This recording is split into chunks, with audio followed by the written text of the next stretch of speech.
Assalamualaikum warahmatullahi wabarakatuh. My name is Rafidah Setiawan Putri, number student 37, and today I would like to present about a review journal of the effect of breastfeeding support program on breastfeeding duration and exclusivity. So, breastfeeding has important positive long-term health consequences for infants and mothers, such as lower risk of infections, malocclusions, sudden infant death syndrome, decreased risk of necrotising, enterocolitis or NEC, overweight, and diabetes. The World Health Organization recommends that all infants should be exclusively breastfed for 6 months or longer, and advises continuations of breastfeeding for 2 years or beyond. However, these recommendations are not met in many countries. This journal examined whether a comprehensive, evidence-based breastfeeding interventions, the Breastfeeding Support Program or BSP. This study had a quasi-experimental design with one experimental group and one control group, with pre- and post-tests. And the final inclusion criteria were: first, being pregnant; second, planning to breastfeed; having access to the internet; having singleton gestations; and non-missing data for breastfeeding durations. The procedure: all the women who indicated an interest in participating in the study received an email with further instructions and a link to complete an online pretest questionnaire. Invitations to complete the pretest questionnaire were sent from month 6 of pregnancy, making sure participants had some time to consider their breastfeeding plans. Invitations for post-test questionnaire were sent from 28 weeks after the due date, thus making sure that at least 26 weeks had passed since delivery.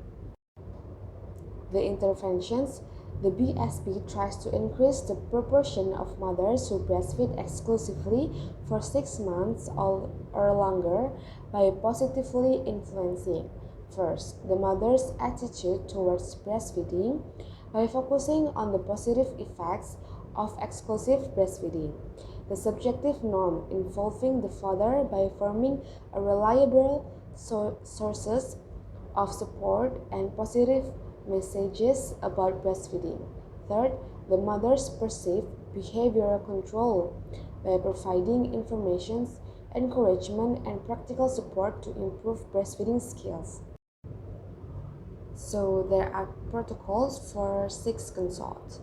First, the program begins with an intake consult at the lactation consultant's office during pregnancy.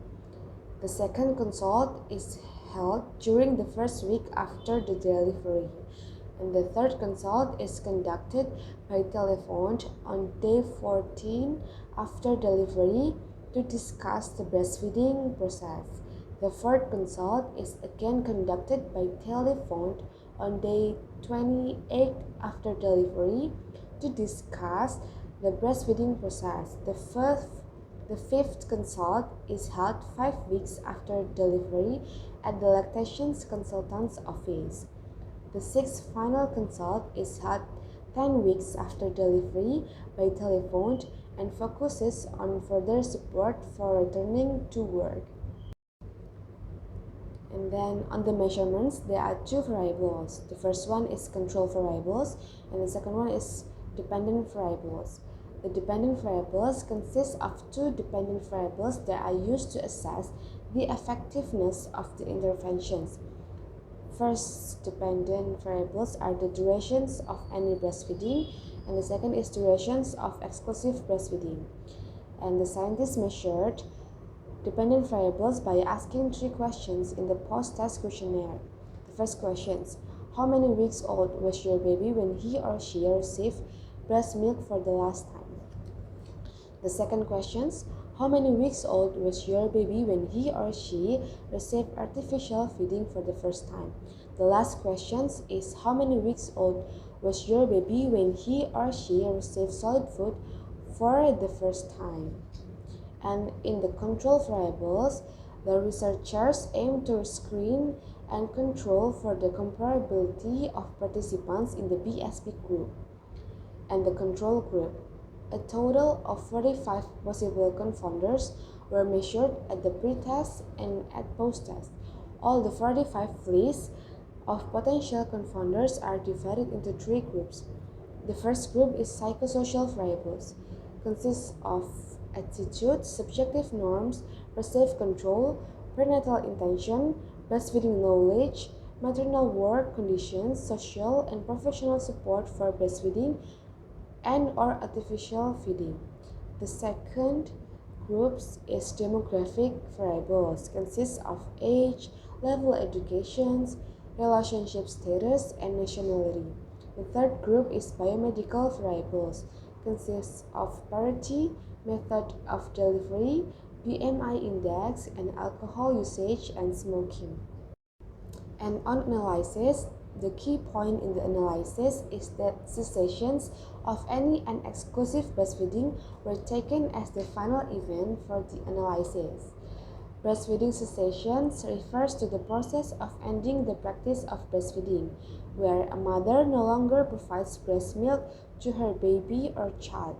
In Indonesia, it's commonly known as disapih. The analysis used Kaplan-Meier plots, Cox proportional hazard regressions, and visual examinations. All analyses were performed using the SPSS version 23. And then the result of this journal is controlling for differences at baseline.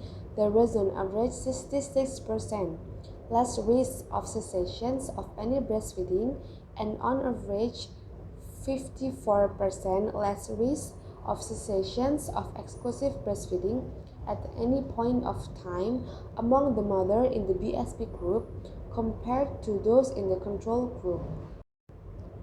The last one is the conclusions. Given the important positive long-term health consequences of breastfeeding for infants and mothers, knowledge about effective breastfeeding support program is highly relevant. This research demonstrated that mothers enrolled in the BSP engage in prolonged breastfeeding in terms of durations and exclusivity compared to mothers in the control group. So this is our searches for the journal. It is the effect of breastfeeding support program on breastfeeding durations and exclusivity, a quasi-experiment, and I found this in the BMC Public Health. Thank you for the attentions, and we are very sorry if there are any mistakes. Wassalamualaikum warahmatullahi wabarakatuh.